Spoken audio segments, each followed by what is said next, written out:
Okay, I'm hoping that people can see this.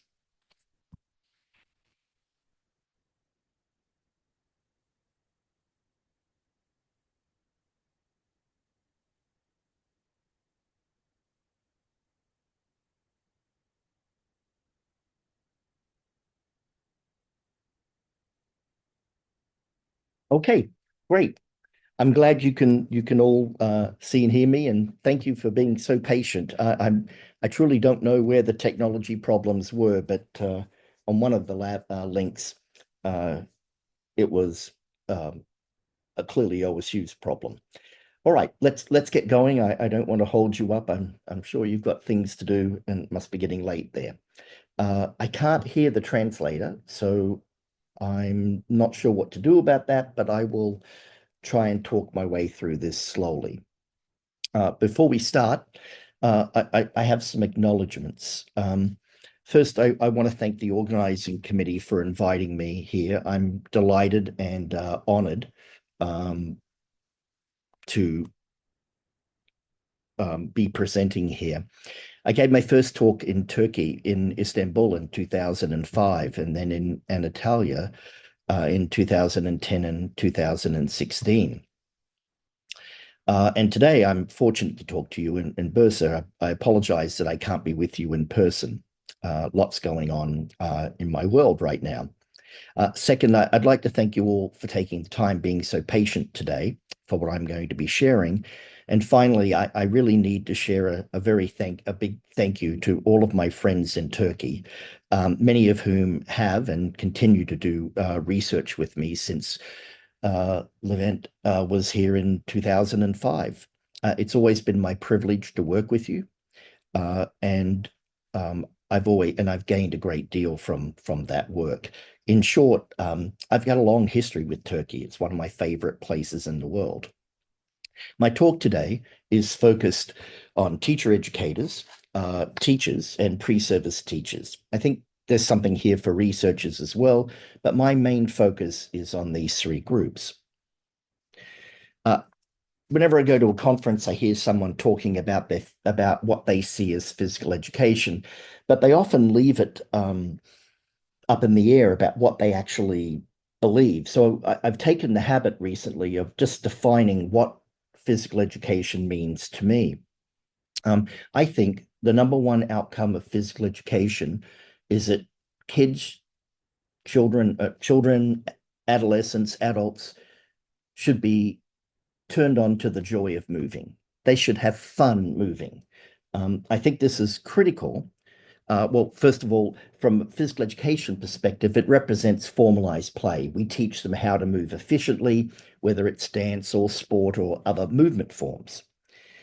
All other objectives that we talk about in physical education, from my perspective, have to do with supporting the ability of the child, adolescent to move, so that social skills are related to movement in physical education, fair play, dealing with successes and losses in sports, dealing with your challenges if you're learning skills, the knowledge that you need to perform the movement and where that movement situates itself in the larger community. Physical activity, MVPA is the typical measure. All of these things are byproducts of moving, and they should exist in the context of physical education, so they support the ability of the child to move. Now, I know not everybody will agree with me about that, and that's perfectly fine. I just want you to know where I'm coming from.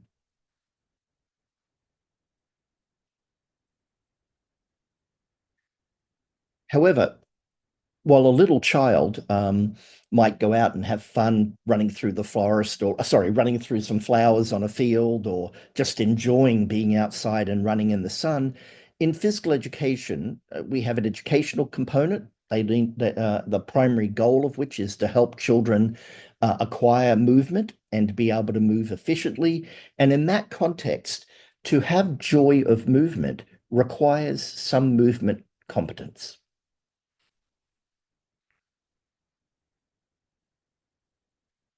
However, a common outcome around the world, the United States, any country I can think of, is that students do not become very skillful and knowledgeable in the content that is being taught.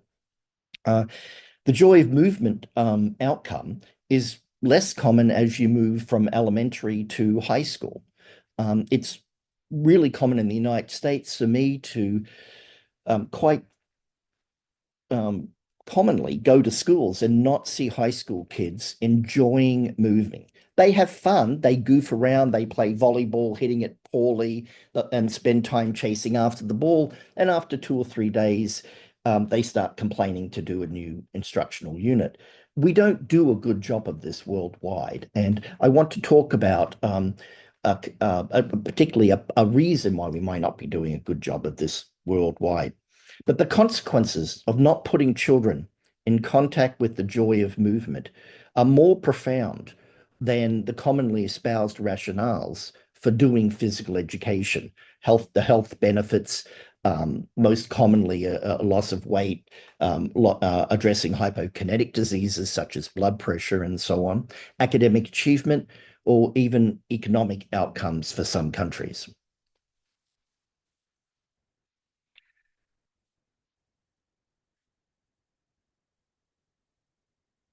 The more significant consequences that as children and youth fail to encounter joy of moving as a recurring experience from their participation in physical education.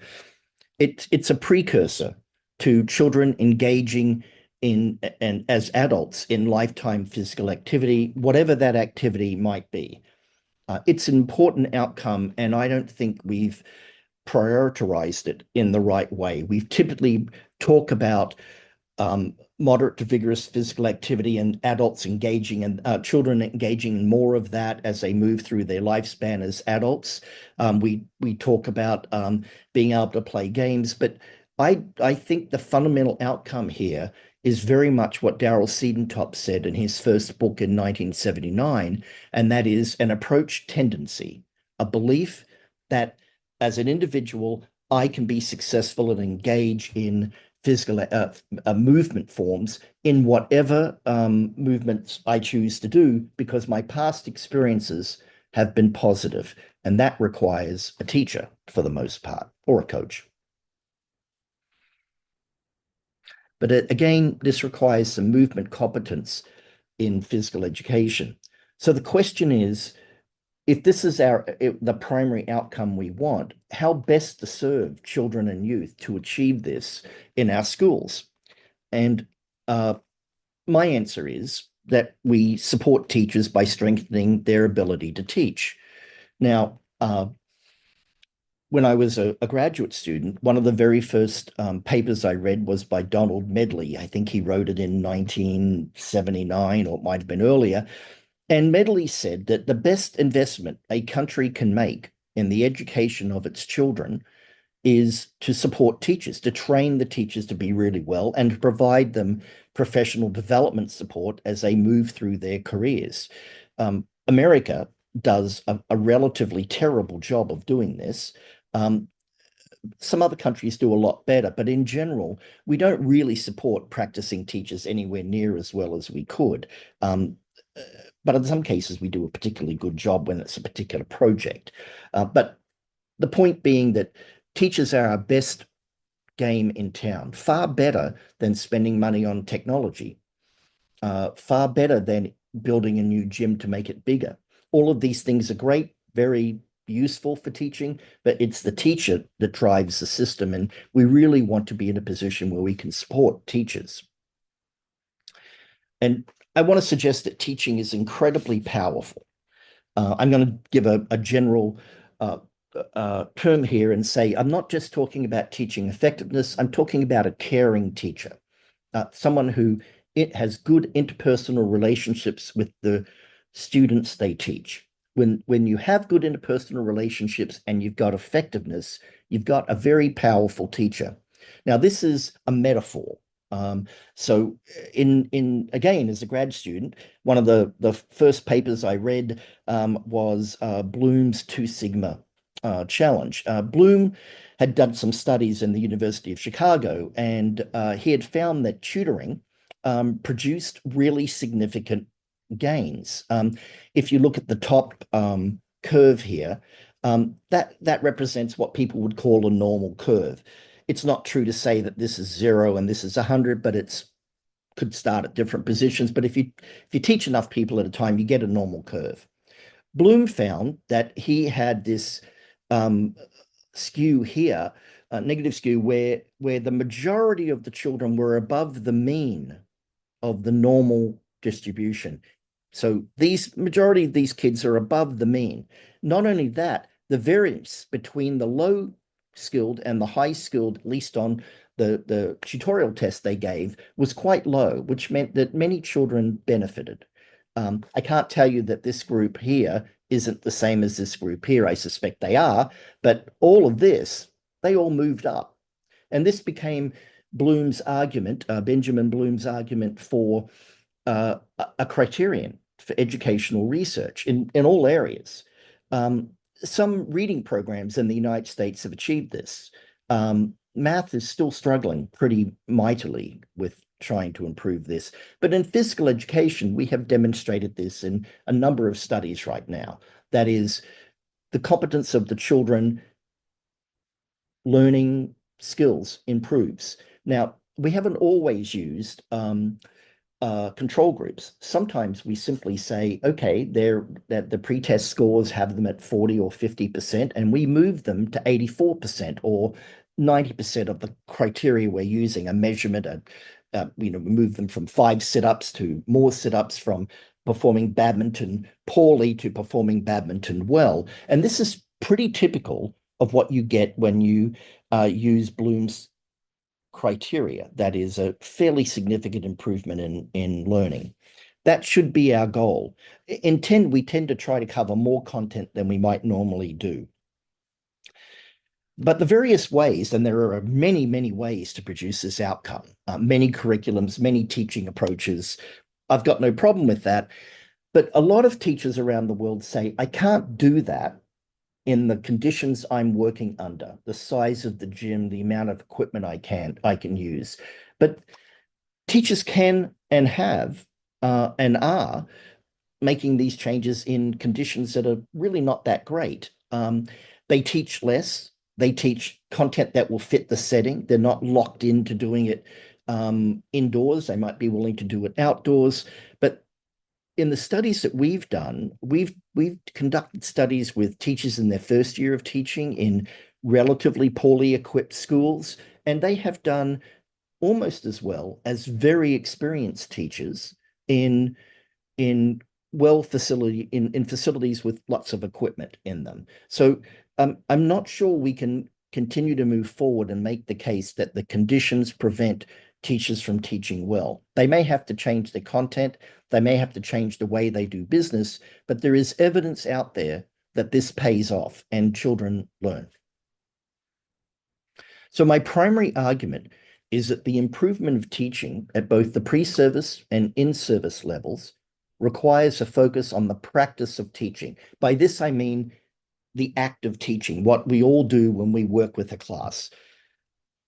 I go a step further and say that if you're going to help someone be a good teacher, they need experience. And in pre-service teacher education, that experience should be from a good number of teaching experiences, whether it's peer teaching, teaching small groups of kids, in teaching half of an intact class in the schools, or teaching a whole class.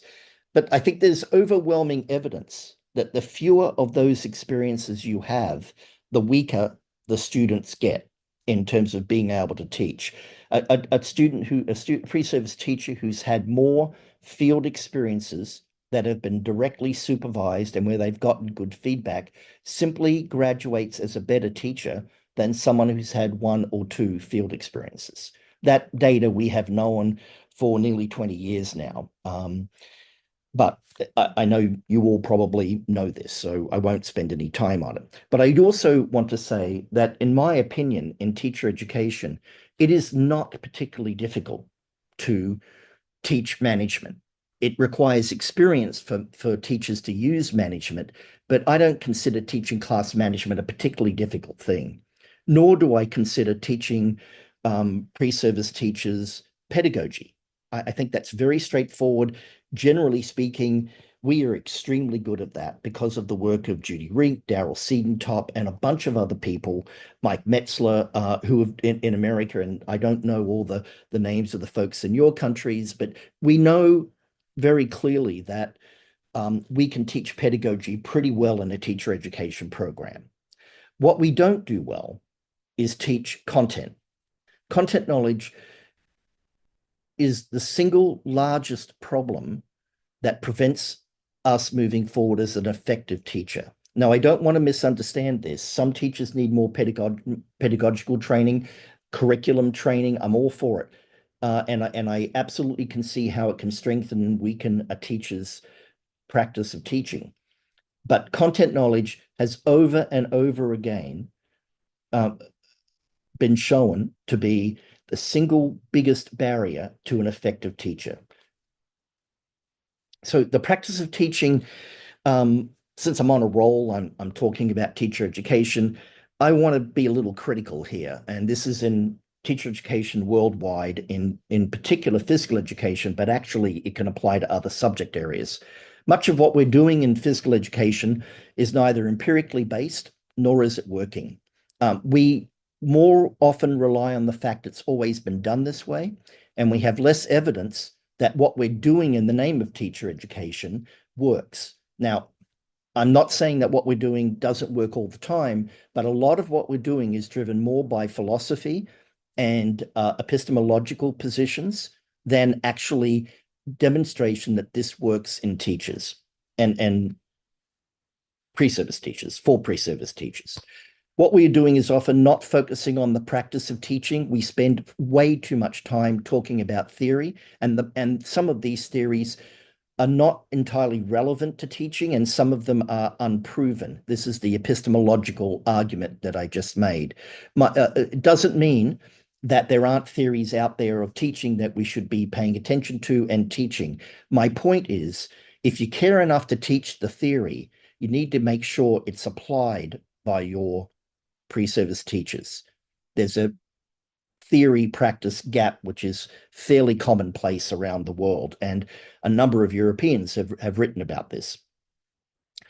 Focus on the practice of teaching requires a much more sophisticated and precise understanding of the act of teaching and of teacher education. There are only a handful of studies every year, and I probably only need one hand in physical education to count them, that focus on teacher education. And there are virtually no studies that focus on the outcomes of teacher education.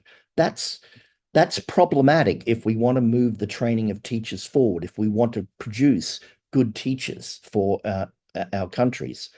We know less still about teaching. In the 70s, 80s, and 90s, we did a lot of research on teaching. Right now, there are very few studies in any of the journals in physical education that actually focus on teachers teaching. There are lots of studies that focus on teachers' opinion, their beliefs, and so on, all of which are fine, but we have very few studies that focus directly on improving student learning as a percentage of the total number of studies that are presented each year. My comment with that is that doesn't help us move forward in supporting teachers. So having made those criticisms, I want to talk a little bit right now about what a country, not a teacher, not a district, but what a country could do to increase a teacher's ability to improve the learning of their students. And the term I'm using here is at scale, and that refers to nationwide improvement. So I'm talking policy for just a brief period of time. This work is developed by Cohen at the University of Michigan and also by Elmore at Harvard University. And basically their position is that there are three things that we can work on that can improve the learning of children in Turkey, the USA, Belgium, wherever we might be. The first one is engaging children in the learning process. The second is improving teachers' instructional practice.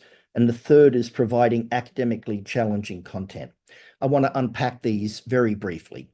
When we talk about increasing the level of knowledge that teachers brings to the instructional progress, we're talking about their knowledge of pedagogy, curricula, the ways that they can arrange the environment so that students can do well, how long they spend on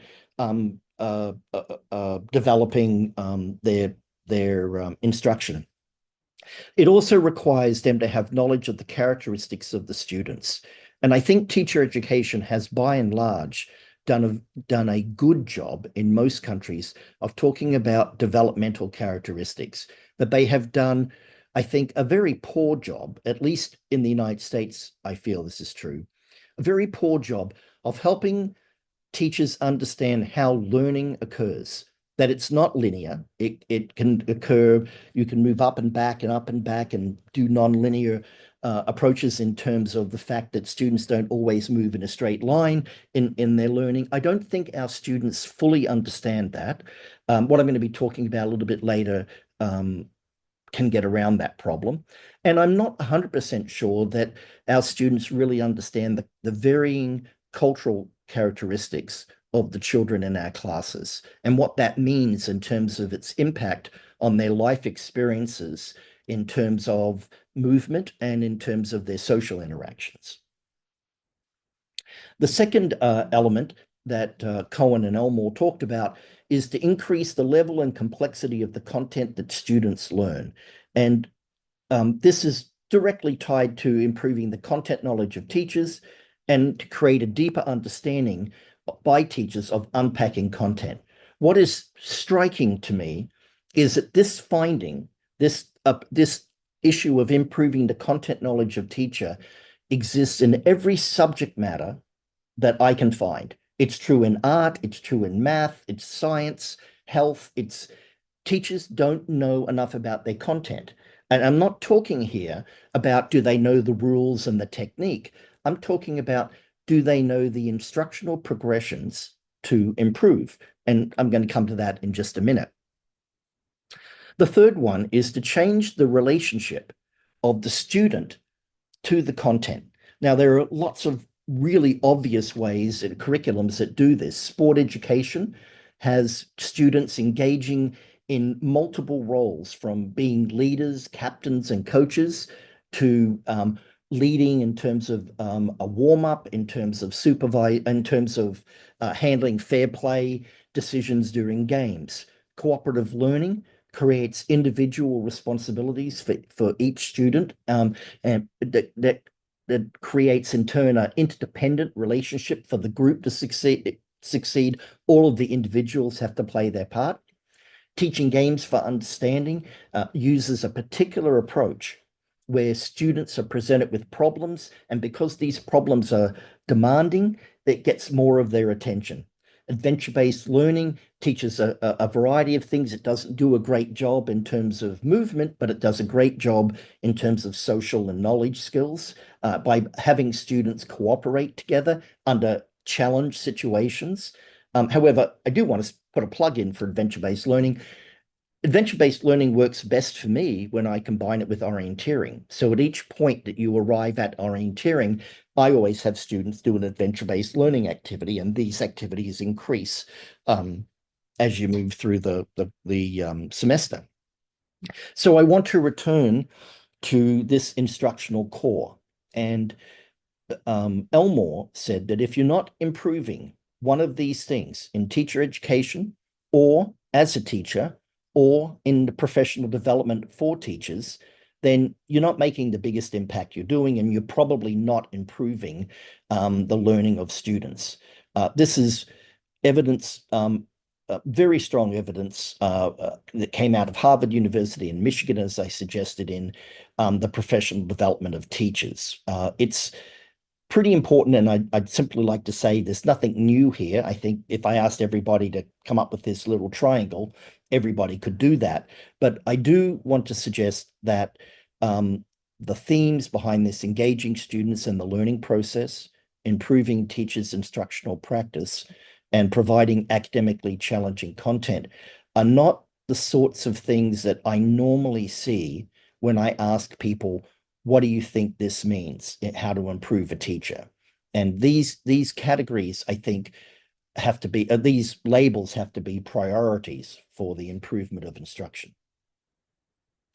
Now, I know that I've got a lot of teacher educators in the audience, and so I'm not going to tell you what you already know and what you're already doing, but I do want to argue for a shift in prioritizing the important outcomes to produce competent teachers who will then go on to work on promoting learning in their students and their caring approaches to teaching in ways that get kids to a joy of moving.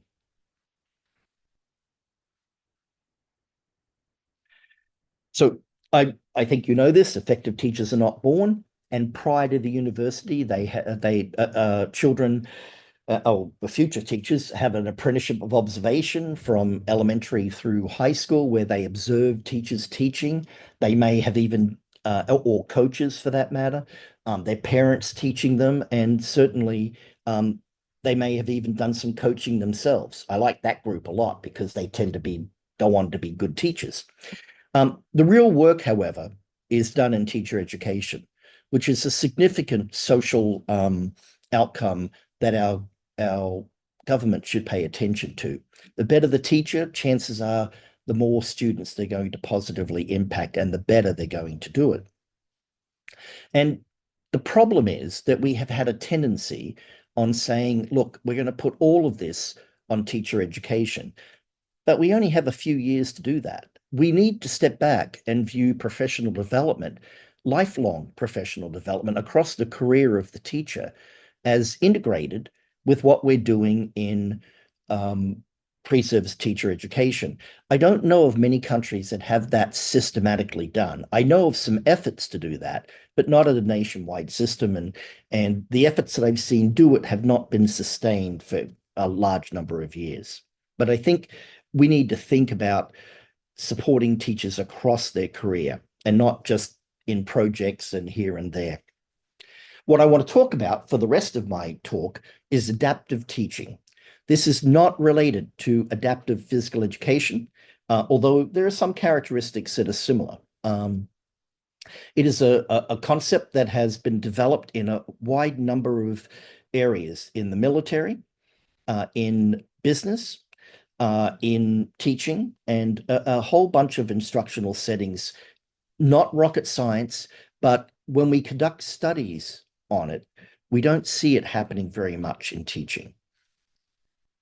So I'm going to talk about just 4 areas: why teachers need to be adaptive, what do we mean by adaptive teaching, ways of conceptualizing adaptive teaching, and where we are and in terms of research and where we have to move further forward. So why do teachers need to be adaptive? Well, Doyle in 1986, in the Third Handbook of Teaching, brilliant chapter, by the way, if you're into research and you want to read things, it's pretty much the foundation of most of my work, suggested that there were a number of characteristics in lessons that teachers are involved in that make it complex. The first one is multidimensionality. Basically, this means that there's a lot going on. Teacher might be simultaneously dealing with management, moving groups around, misbehavior, giving feedback, focusing on skills. So there's a lot going on, and the characteristic is that these things that are going on are occurring almost simultaneously and recycling through every lesson. So it's not true to say that a teacher deals with a management episode and then moves on and that's it. They'll probably have to deal with many management episodes during the lesson. They may have to deal with many instructional components, or do deal with many instructional components, as well as feedback. So a lot of stuff is happening at the same time. Immediacy, gosh, all of this stuff requires attention and it needs to be dealt with most often fairly quickly. So there's a lot going on at the same time that needs to be addressed. Unpredictability. I think most teachers would say that it's not true that the lessons go the way they expect them to go all the time. So it may be that the teacher has planned a lesson, and for some of the students, or even all of the students, it's too easy or it's too difficult, or some of the students are struggling with dimensions of it, or there's an interruption. the space where the lesson was going to occur, the gym or outside, something's going on and you can't do it there today. Lots of unpredictability in teaching, and that extends beyond just the children. It's public. Lessons occur in a public space.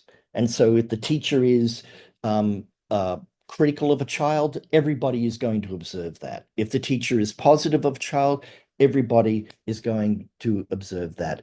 And it was Jacob Coonan who first put that notion out, the ripple effect. So if you're supportive of one child, many other children see that you're being supportive. If you're negative, most of the children will see you're being negative. And finally, everyone who walks into that gymnasium or to play the game on the field or the lunchroom to do physical activity brings a history with them, a history with other teachers, history with kids.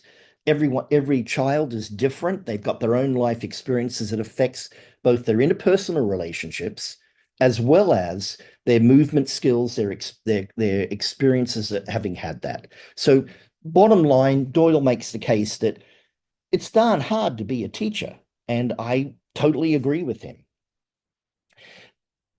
I don't know how to interpret these data, but I'm just going to share that Madeline Hunter was the first person to make the case in '79 that the teacher is first and foremost a decision maker, and I totally agree with that. Borko summarized in 1990 a bunch of studies that said that teachers make this was a bunch of studies. She summarized the outcomes at about 42 judgments an hour.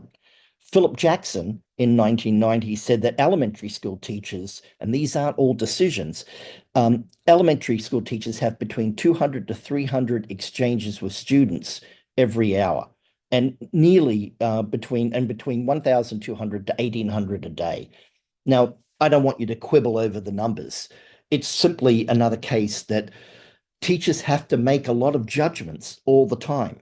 And when teachers talk about this, they say things like this. My decision making is absolutely nonstop throughout the day. My brain is always thinking, who will work best together on certain tasks? Who do I need to keep apart? What's my plan A? What's my plan B? And what's my plan C? Students differ from one another in dozens of important ways that reflect the cultural as well as their cultural as well as individual characteristics. We must decide when and how to adapt to the characteristics of particular students and when and how not to do so, and which student characteristics to attend to in either case. And these are judgments, and sometimes the judgments will work out well for you and sometimes they won't. But again, being a teacher is difficult. It's not something a lay person can do. It requires professional knowledge, professional skills, and these things need to be refined across the lifespan. The take-home message here is that teachers are constantly adapting to their students and the context in which they're teaching. Many teacher educators view adaptive competence as the gold standard for being a professional. And what does that mean? It means that if I asked teacher educators, what are the top 5, even the top 2 things that are really important for a student to graduate from as with a teaching degree, my answers are going to be reflection and adaptive teaching. Far more than content, something I've invested in almost my last 20 years of my life in. I believe that if we don't have teachers who can adapt and they aren't able to reflect, which means you probably aren't going to get adaptation, we have a problem. And my whole case in this section is to say we need to attend more to this.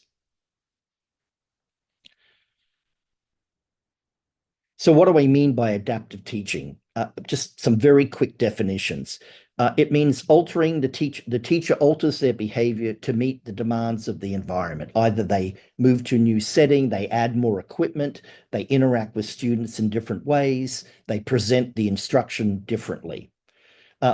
Teaching behaviors that demonstrate the ability to cope with change and to transfer learning from one task to another. Expert teachers can recognize when what they're doing isn't working, and then they can make changes. Common to all of the definitions, and there are a great deal of the definitions about adaptive teaching, is that teachers are seen to change their instructional behaviors to meet the needs of individual learners. So what does this look like? Well, changes can occur when you finish one lesson and you adapt your lesson plan for the next lesson. It may change when you're reflecting, I've got to do that differently. It may change from lesson to lesson where you go, well, you finish one lesson and you say, that didn't work very well. I need to spend some time, I need to make things different in the next lesson. But mostly it refers to the notion that you're making decisions in the middle of your lesson. You present an instructional task to the child. I want you to do this activity to the class. Some children don't get it, and you give those tasks and they give those children an easier activity. Or some children get it, and you might give them a slightly more difficult activity, refining their ability. This occurs in the moment, what Sean called teaching in action. And it's the most common place for reflective acts. And it's particularly easy to see because you have a lesson plan, or if you don't have a lesson plan, you give the task to the students. Some children aren't getting it, and you see if the teacher recognizes that and can make an adaptation to their instruction, pulling those kids into a slightly easier activity so they can then catch up to where the class might be. So ways of conceptualizing adaptive teaching, well, pedagogical content knowledge is the most obvious one, PCK. PCK basically says, look, there are a bunch of professional knowledge bases that inform teaching. I've got curriculum, pedagogy, content, students, and context. These are the ones I've used. You might have a different set. It doesn't really matter what are the knowledge bases, except that they probably need to have pedagogy and content and students in there. Lots of different people put different knowledge bases in there because they have different epistemological sort of theoretical positions. I've got no problem with that. But PCK is this. When a teacher makes a decision, they're making that decision, but that is essentially an example of PCK. Every decision they make is an example of PCK, and it changes sometimes because of what they just found out when they made the previous instructional task, the previous decision. It informs their teaching. So adaptation as pedagogical content knowledge, the go-to person for this is Schulman, and Schulman's description of PCK was an understanding how particular topics, that's content, problems or issues are organized, presented, and adapted to the diverse interests and abilities of learners and presented for instruction. And the only case to make here is that if a teacher's ability to adapt instruction to individual learners' needs is a characteristic of PCK, I would argue it's one and the same, then a teacher's ability to adapt instruction should be an important teacher education outcome. That means not that the student certainly, pre-service teacher certainly needs to know their content, their pedagogy, but it's the adaptation, the application of that knowledge that matters. And it probably is going to matter in every lesson they teach. Now, just to give you a ballpark example of this, let's look at the handstand in gymnastics. What we've got on this column here, which we call common content knowledge, are the techniques. And for the most part, these techniques apply to all of the instructional tasks here, which we call specialized content knowledge. So if you're teaching someone to do a handstand in kindergarten or first grade, they're not going to be doing the handstand. They're going to be doing animal walks, walking on their hands. They could be elephants, camels, kangaroos, whatever. And they begin to increasingly move towards what a handstand looks like. And the catch here is that the more of this you know, the more you can apply it to beginners, and the more you can apply it to the range of students you have in your class. So it's very unlikely that you would be using animal walks or the lame monkey walk or walking up a wall with people who are fairly skilled at doing the handstand. Nor would you be doing these things that really apply to skilled people who can do, people who can do the handstand to kindergartners. So the essential thing here, and what makes this pedagogical content knowledge, is that these individual instructional tasks get applied relative to who the student is. And the critical thing about that is the more of this you know, the more a teacher can help. The less of this you know, the less a teacher can help. A lot of people talk about adaptive competence as expertise. There's a problem here, and I'm going to talk about it. I'd like you to take a moment. I'm only going to give you about 30 seconds. And I'd like you to arrange your ability to teach with 1 being low and 10 being very good to teach each of these content areas.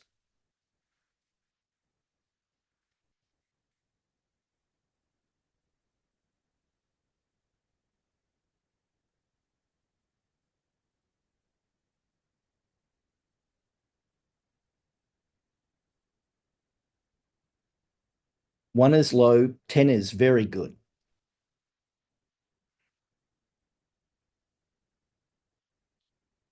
Okay, we're going to move on. This is my content knowledge. You want me teaching children soccer, dance, gymnastics, orienteering, and even tennis. You don't want me anywhere near children if I'm teaching badminton, flag football, volleyball, and basketball. I am terrible at it. I can do it, I'm just not very good. These I can do very well. And I suspect you have a similar scale. When I compared myself to a co-author in one of my books, it turned out that the stuff I'm good at, he's not good at, and the stuff he's good at, I'm not. So we would make a very good complementary pair of teachers in a secondary classroom, elementary school setting as well. Although these are mostly secondary activities. Everybody has their strengths. And what does that mean? It means that there is no such thing as an expert teacher. It is more true to say that you're an expert teacher of something. So, for example, a colleague of mine, Jackie Goodway, is an expert teacher of teaching someone to throw in kindergarten, first and second grade. Very few people I've met are better than she is at teaching this. On the other hand, she could not teach a baseball fast pitch in high school if her life depended on it. She doesn't even know how to hold the ball. So not only is expertise tied to content, it's tied to the grade level, or maybe less the grade level and more the demands of the task. So what this mountain is meant to say is that we're all at different places, and when we look at different content in learning stuff, and we hope over time we get better with experience and professional development. So expertise is typically a product of deliberate practice. That means intentional repetition that varies in its difficulty and complexity, which is why I made the argument earlier that teacher education programs that have more field-based experience that are supervised, not just putting teachers out into the field, and where there are increased complexity, they might deal with a quarter of a class, a half a class. These sorts of things are the ways to develop competence in teacher education, and I know you know all that. I also know that some programs are limited by what they can do based on their government requirements or the curriculum requirements. Feedback, deliberate practice without feedback isn't a good way. The evidence shows that teachers don't really improve. We did a cross-sectional study of nearly 400, I think, teachers in China in teaching soccer.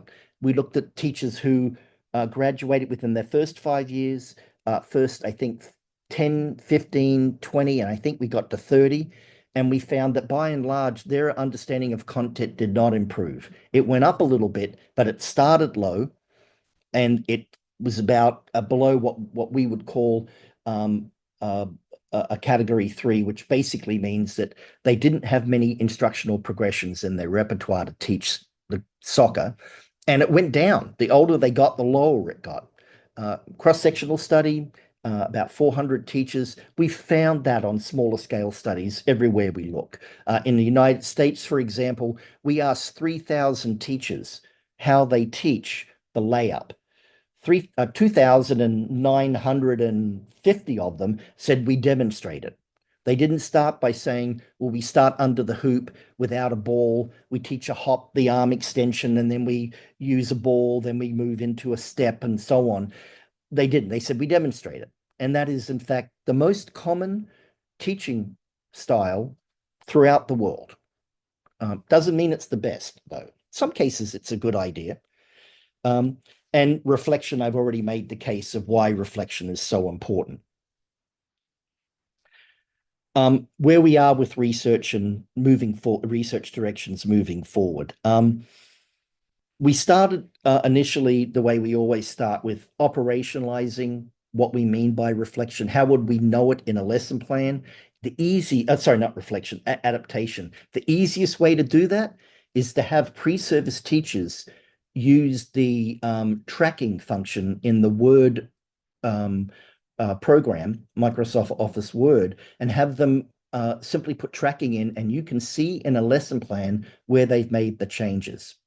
And the beauty of this is, if you've already said, look, they've got good parts in the lesson that you'd like them to think about making changes, well, all you have to do is look at the tracking. You don't have to go and revisit the whole lesson again. Extraordinarily time consuming. And here's the interesting thing. Whenever we've done this with student teachers, or actually the first teaching experience of teachers, they are more of pre-service teachers, they are more than capable of making adaptations that are in the ballpark. The adaptations may not work, but it's the fact that they were looking to make the adaptations that is really important. And they make a great deal of them. We require them to do it for every lesson they teach, even if it's reteaching the same lesson. We've gotten a great number, as many as 20 to 40 changes in a lesson. Management, content, wording, the way they present things. We can do this with teachers in their pre-service teachers in their first lesson. Peter Isabeth and his students in Belgium have done the same. It's a particularly effective and powerful way for beginning teachers to see that they have some control over the lesson. They're not locked into their lesson plan. We have focused on how to measure it. We've validated it. We've got training protocols that were developed for Pete, so how you can train someone to collect the data, but also goals for interpreting. We've done some replication studies proving the validity and proof of concept, and we're right now about here, and most of our studies are intervention, but not all of them have control groups. I'm not particularly worried about that. I think it's good to have control groups, but the big reason preventing us from doing that is that it's a little bit unethical to withhold treatment if you know it's going to work. Comparison groups might work, where one university did what they normally do and another university focused on adaptations. But the point I really want to make here is we get changes in pre-service teachers. We need larger sample sizes. I think everybody could say that about everything. Experimental studies are good. Studies in schools with student outcomes. Most of our studies focus on pre-service teachers. We simply haven't done enough with practicing teachers. We need some more experimenting with, how we train pre-service teachers to make adaptations. And we need to unpack adaptations a little bit more. I think our variables could significantly improve if we added the same variables, but we had better judgments about whether they worked or not with the group that they were teaching. The same adaptation is not going to work with every class, but the fact that it does work, or if they make an adaptation, it doesn't work, then they make another adaptation. These are good indicators. So I just want to summarize, and I'll open up for questions unless you've all left the the room. Uh, Adaptive competence is observable and measurable. It's a critical skill in teaching effectiveness. It should be an important goal of teacher education, and it's changeable and improvable relatively easy, but it depends on the teacher's ability to observe what's going on and then make a change. And again, I want to emphasize their change may not work. It may not work, but the fact that they observed and took a shot at making a change, this is the critical behavior we want. We do want to get them to the fact where they're making improvements, and they're doing good changes. But right as the first lessons they're teaching doing this, we need to start immediately on improving their ability to make adaptations and not leave it to like the last field experience they have. All of this is important to the instructional core because, well, adaptive competence connects all elements of the core, changing the student's relationship, changing the knowledge of the teacher, and changing the content of the knowledge of the teacher.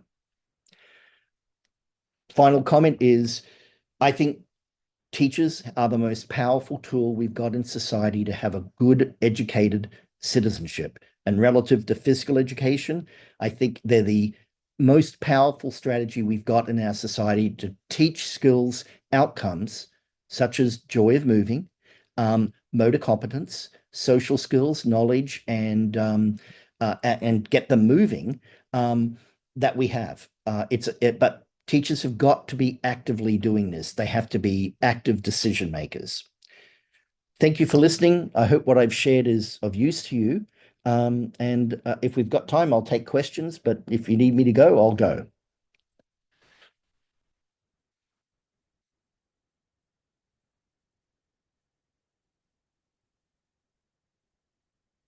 So I've just got a note saying we're a bit late, not going to have questions. Thank you very much for listening. I'm very grateful.